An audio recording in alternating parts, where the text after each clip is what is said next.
Let's talk about the serious crisis that affects public higher education in the United States.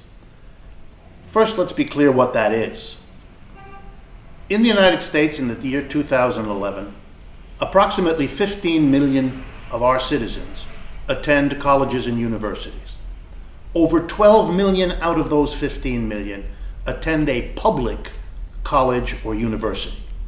That means that the overwhelming bulk of the highly trained, highly skilled workforce we produce in this country is produced by the public sector, by public universities, sustained by public funds.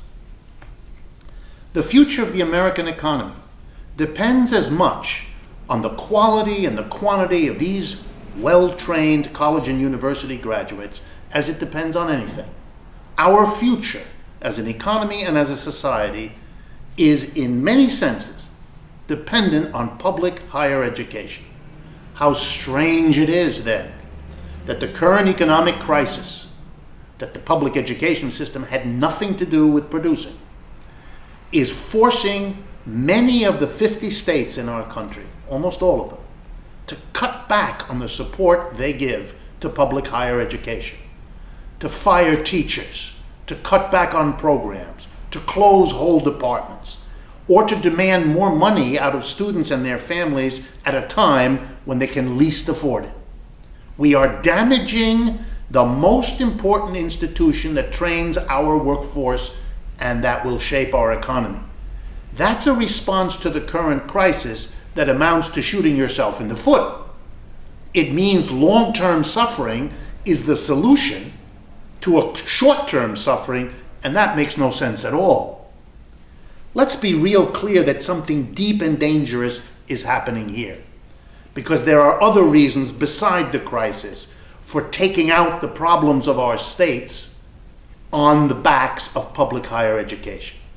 American corporations have been deciding for decades now to move manufacturing jobs across the world out of the United States, to provide work in China, in India, in Asia, in Africa, and Latin America, instead of to Americans.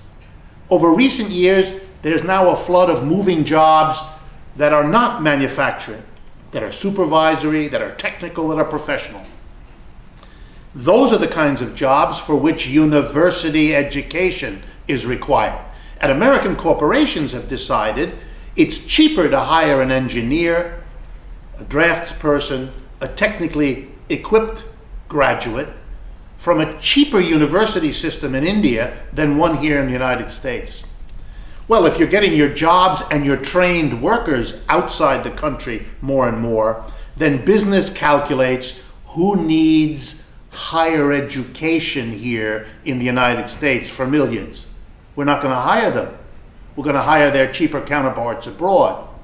So what's beginning to happen is a collapse of the support of the dominant social group in America, business, for public higher education.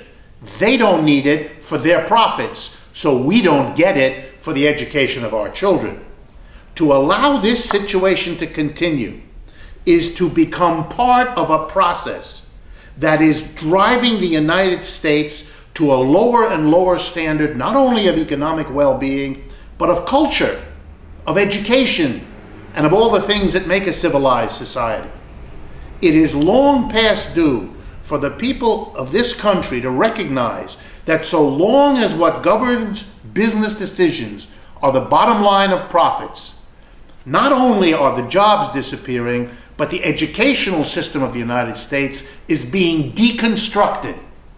Only if the people of America became their own boards of directors, if the wealth and the enterprises really were responsive to the needs of the people, would this process stop. It is a self-destructive act to undermine public higher education in the name of a crisis, when the same economic system, capitalism, is driving both of those crises upon us.